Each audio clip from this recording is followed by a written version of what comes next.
জলপাই জলপাই জলপাই। গুড ইভিনিং ফ্রেন্ডস, তোমাদের সাথে আজকে আমি শেয়ার করবো একটা খুবই ইজি সহজ জলপাই আচারের রেসিপি। তো প্রথমে আমি একটা বাটিতে জলপাই নিয়ে নিয়েছি।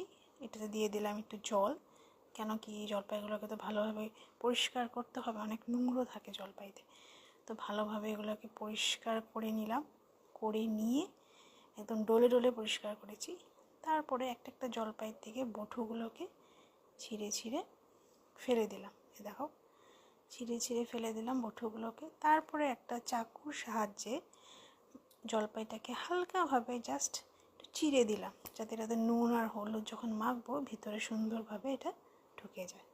তারপরে দিয়ে দিলাম একটু পরিমাণ মতো নুন, একটু হলুদের গুঁড়ো দিয়ে ভালো মতন এগুলোকে হালকাভাবে একটু জাস্ট মেখে নিলাম।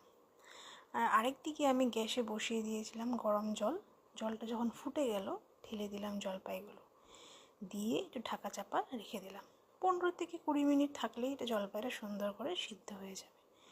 তারপরে আচারের জন্য যেটা মশলা বানাতে হবে, এটার জন্য আমি নিয়েছি শুকনো লঙ্কা, তারপর নিয়েছি মৌরি।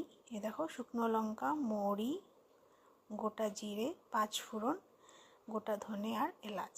এলাচটা তোমরা চাইলে স্কিপ করতে পারো, বাট আমার এলাচের স্মেলটা ভীষণ ভালো লাগে, তাই আমি এলাচ 2টা দিয়েছি, বেশি দিইনি।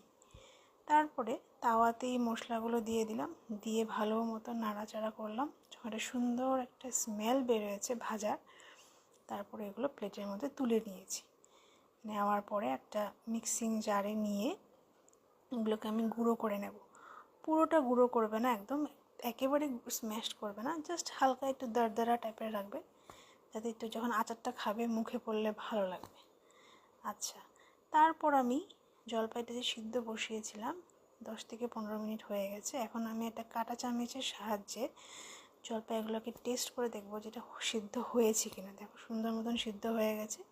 এখন একে একে করে জলপাইগুলোকে আমি নামিয়ে নিচ্ছি সব প্লেটের মধ্যে। নামানোর পরে সেই কাঁটা চামচটা দিয়েই আমি এটাকে ভালো মতন স্ম্যাশ করে নেব। যেহেতু অনেকটা গরম, তুমি ধরতে পারবে না হাত দিয়ে, এই জন্য কাঁটা চামচ দিয়ে আমি এটাকে স্ম্যাশ করে নিলাম। আর বীজটা তোমাদের ইচ্ছা, তোমরা রাখতেও পারো বা ফেলে দিতে পারো। আমি রেখে দিয়েছি জলপাই বীজটা, কেননা আমার ভালো লাগে। তারপর একটা কড়াইতে আমি একটু সরষের তেল দিলাম, কেন কি আচার সরষের তেল ছাড়া তো হবে না। সরষের তেল দেওয়ার পরে একটু 5 ফোড়ন দিয়েছি আর একটু শুকনো লঙ্কা দিলাম, একটাই। একটু নাড়াচাড়া করে নিলাম। নেওয়ার পরে জলপাইগুলো একে একে আমি স্ম্যাশ করে রেখেছিলাম, যে এগুলো একে একে চামচের সাহায্যেই সব জলপাইগুলো আমি কড়াইতে দিয়ে দিলাম ভালো মতো। দিয়ে এবার একটু নাড়াচাড়া করে নেব। নাড়াচাড়া করার পরে জলপাইতেই আমি একটু দিয়ে দেব হলুদের গুঁড়ো, তারপরে দেবো একটু মরিচের গুঁড়ো। যেহেতু এটা টক ঝাল মিষ্টি আচার, তো একটু মরিচের গুঁড়ো না দিলে ভালো লাগে না। হ্যাঁ, আগে আমি শুকনো লঙ্কা দিয়েছি, তাও একটু দিয়ে দিলাম আর কি।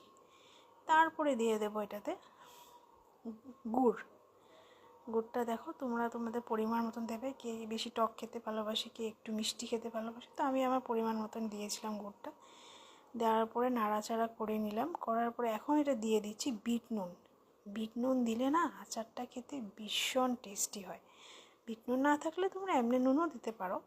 তারপরে নাড়াচাড়া করার পর আমি ঢেকে দিয়েছি। ঢেকে দেওয়ার পর কিছু টাইম রেখেছি। রাখার পর এখন দেখো ঢাকাটা উঠালাম। উঠানোর পরে মশলাটা যে গুঁড়া করে রেখেছিলাম, এই মশলাগুলো সব দিয়ে দিয়েছি। দিয়ে এখন নাড়াচাড়া করে ব্যাস হয়ে গেল, জলপাই আচার রেডি। এবার আসলো টেস্টিংয়ের পালা। উফ, গরম গরম আচার খেয়ে না আমার জিভটা একদম পুড়ে গেছে, কিন্তু লোভটাও সামলাতে পারছি না, কি বলবো আর। Tata, thanks for watching.